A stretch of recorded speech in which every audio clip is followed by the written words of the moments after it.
नमस्कार बच्चों, मेरा नाम है राहुल और आप देख रहे हैं माई सीबीएसई क्लास। तो आज पढ़ेंगे उत्तक। ठीक है, इससे पहले भी जो आपकी वर्कशीट चल रही थी वो उत्तक के ऊपर ही चल रही थी। अध्याय का नाम ही उत्तक है। आज का जो टॉपिक है इसके अंदर सरल स्थायी उत्तक के बारे में पढ़ेंगे और उसके अंदर है पैनल काइमा। ठीक है, इसमें और भी चीजें होती हैं, एक बार देख लेते हैं पिछली वर्कशीट के साथ। तो ये आपका भाग 2 है। तो भाग 1 में शुरू हो गया था वर्कशीट 44 से उत्तक विभज्योतक उत्तक के बारे में पढ़े था। आज हम पढ़ेंगे उत्तक के अंदर, ये भी उत्तक के अंदर था। उत्तक अध्याय का नाम है, अध्याय 6 है। इसके अंदर पढ़ेंगे सरल स्थायी उत्तक के बारे में, जिसे हम पैनल काइमा इसके अंदर आते हैं। और भी चीजें डिटेल से पढ़ेंगे, समझ में आ जाएगा।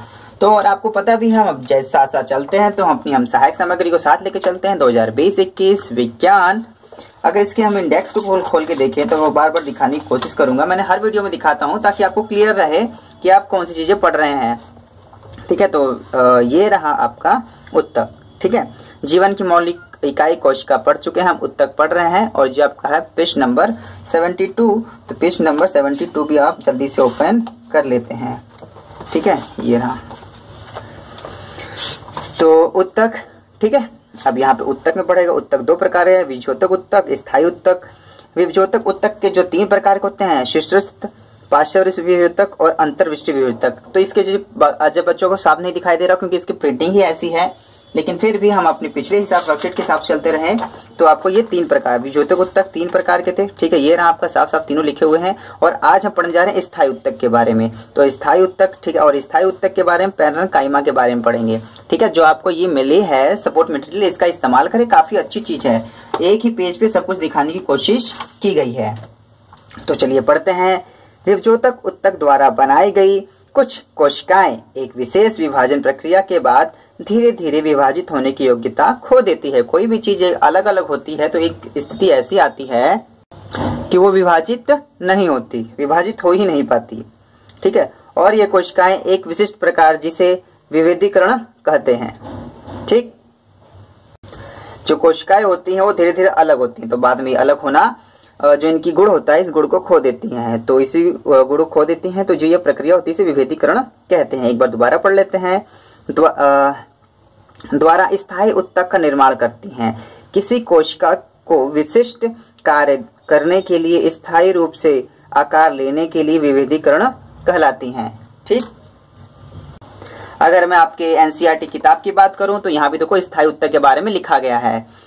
विभज्योतक द्वारा बनाई गई कोशिकाओं का क्या होता है, मतलब यहाँ पे पढ़ाने के हिसाब से इन्हें क्वेश्चन भी कर लिया है। यह एक विशिष्ट कार्य करती हैं जो विभाजित होने की शक्ति को खो देती हैं, जिसके फलस्वरूप वे स्थायी उत्तक का निर्माण करती हैं। इस प्रकार एक विशिष्ट कार्य करने की स्थायी रूप से आकार लेने की क्रिया को विभेदीकरण कहते हैं। विभज्योतक की कोशिकाएं विभाजित होकर विभिन्न प्रकार के स्थायी उत्तक का निर्माण करती हैं। तो विभज्योतक उत्तक अलग अलग प्रकार की कोशिकाओं में विभाजित होता है और स्थायी उत्तक का निर्माण करता है। 6.2.2 में आपका था, आप एनसीईआरटी में भी पढ़ सकते हैं। काफी सरल लैंग्वेज में वहां लिखी गई है, तो उम्मीद है चीजें समझ में आ रही होगी। इसके कारण सामान्य कोशिका अलग अलग आकृति, आकार पाकर विशिष्ट कार्य करने के लिए उत्तक निर्माण करती है और इस प्रकार पादपों में स्थायी उत्तकों का निर्माण होता है। स्थायी उत्तक 2 प्रकार के होते हैं, याद रखना। स्थायी उत्तक के बारे में पढ़ रहे हैं, उत्तक के अंदर स्थायी उत्तक, और ये स्थायी उत्तक 2 प्रकार के होते हैं। स्थायी उत्तक 2 प्रकार के होते हैं, सरल स्थायी उत्तक, जटिल स्थायी उत्तक। सरल स्थायी उत्तक और जटिल स्थायी उत्तक। सरल वाले में पहले पढ़ते हैं। वह उत्तक जिसमें एक ही प्रकार की कोशिकाएं सम्मिलित होती हैं, और वह उत्तक जिसमें विभिन्न प्रकार की कोशिकाएं सम्मिलित होती हैं। ठीक, ज्यादा मुश्किल नहीं है, क्लियर है, साफ है। आगे आते हैं। सरल स्थायी उत्तक 3 प्रकार के होते हैं। तो सबसे पहले कौन सा पढ़ रहे हैं? सरल स्थायी उत्तक। मुझे पता है बुक सभी बच्चों के पास नहीं होगी, लेकिन जो सपोर्ट मटेरियल होगी सबके पास होगी, तो इसी वजह से मैं कहूंगा देखो स्थायी उत्तक आप यहाँ से पढ़ सकते हैं इसे। ठीक है, और इसमें अब बाकी दिया गया है आपका। ठीक है, देखो पैनल काइमा कोशिका का रूपांतरण। ठीक है, तो यहाँ पे साफ साफ दिखा गया, आप इसका भी इस्तेमाल करेंगे तो आप काफी इजिली पढ़ सकते हैं। पैनल काइमा, कालीन काइमा, स्क्लेरन काइमा। ठीक है, तो यहाँ पे देखो लिखा है सहायक उत्तक, ये 3 प्रकार की होती हैं, पैनल काइमा, कोलेन काइमा और स्क्लेरन काइमा। ठीक है, तो ये आप आसानी से इसे यहाँ से भी अपने सपोर्ट मटेरियल से भी पढ़ सकते हैं। साथ के साथ मिलाते रहिए क्योंकि आपका जो वर्कशीट आ रही है बिल्कुल सिलेबस के अकॉर्डिंग आ रही है। तो सरल स्थायी उत्तक 3 प्रकार के होते हैं, पैरेन्काइमा, कॉलोनिकाइमा, स्क्लेरेन्काइमा। पैरेन्काइमा की कुछ प्रमुख विशेषताएं। यह पौधे के, अब तीनों के अलग अलग प्रकार होते हैं, तो यहाँ पे पहले हम किसके बारे में पढ़ेंगे, पैरेन्काइमा के बारे में। यह पौधे में आधारीय पैकिंग का काम करती है, जो पैक करने का काम करती है वो इस पैरेन्काइमा करती है, अतः इसे पैकिंग उत्तक भी कहते हैं।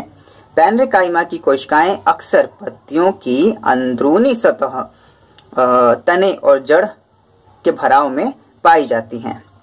ठीक है, देखो जैसे ये पैकिंग करने का काम कर रही है, यहाँ पे आप ये समझ सकते हो, और ये पाई कहाँ जाती है, पत्ती के अंदर। ज्यादा सब सारी चीजें जो आप भूल भी जानो, ट्रिक याद रखना है, कोई भी चीज पत्ती के अंदर लगभग सारी चीजें मिल जाती हैं, लेकिन ऐसा ठीक नहीं है। अगर आप भूल जाते हैं तो आप ऐसे लिख सकते हैं, पत्ती की अंदरूनी सतहों पर पाया जाता है। अगला है इसका पॉइंट, इनकी कोशिकाएं जीवित होती हैं और कोशिका भित्ति बहुत पतली होती है। इसकी कोशिकाएं बंधन मुक्त होती हैं और इनके मध्य काफी रिक्त स्थान या आंतरिक कोश स्थान होता है। इनके देखो, देख रहे हो यहाँ पे काफी स्थान इनके बीच में पाया जा रहा है, तो यही बताने की यहाँ पे कोशिश की जा रही है। ठीक, आगे जो अगला पॉइंट है इसका, पैरेन्काइमा पौधे को आधार प्रदान करता है।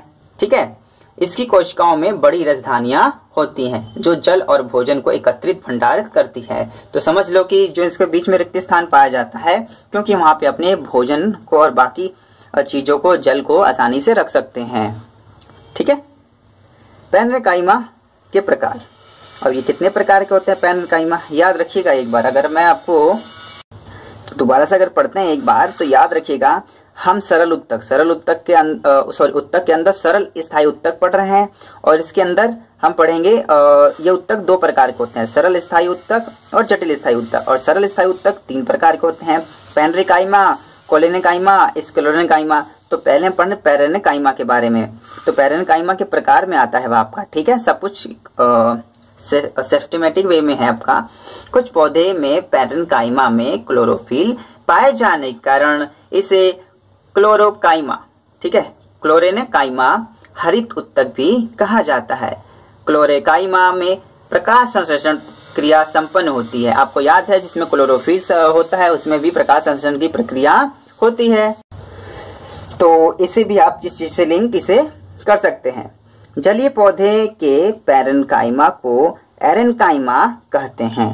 जलीय पौधे के पैरेन्काइमा को एरेन्काइमा कहते हैं। इनकी कोशिकाओं के बीच हवा की बड़ी गुहिकाएं होती हैं जिससे जलीय पौधे हल्के और जल पर तैर सकते हैं। इसी वजह से जो जल के पौधे होते हैं वो तैरते रहते हैं जल के ऊपर।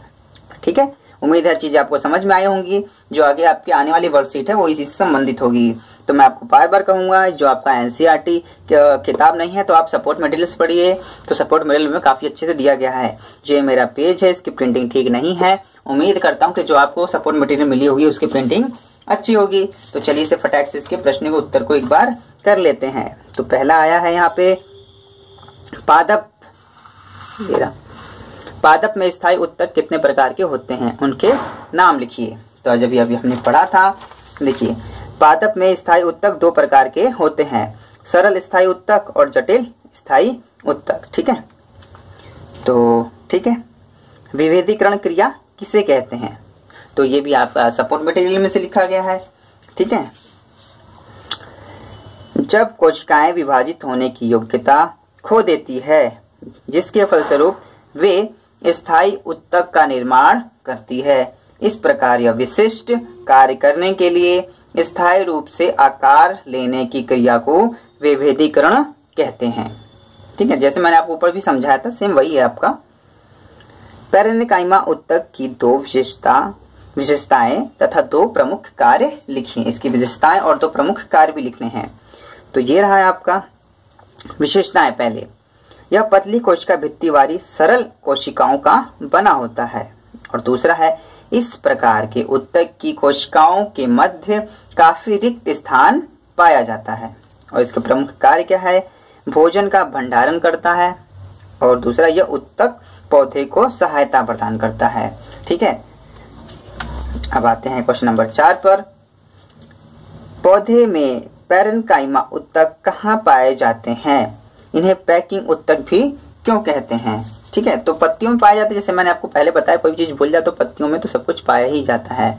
ठीक है, तो इसका उत्तर होगा प्रश्न नंबर 4 का उत्तर, पैरेन्काइमा की कोशिकाएं अक्सर पत्तियों की अंदरूनी सतह, तने और जड़ के भराव में पाई जाती हैं।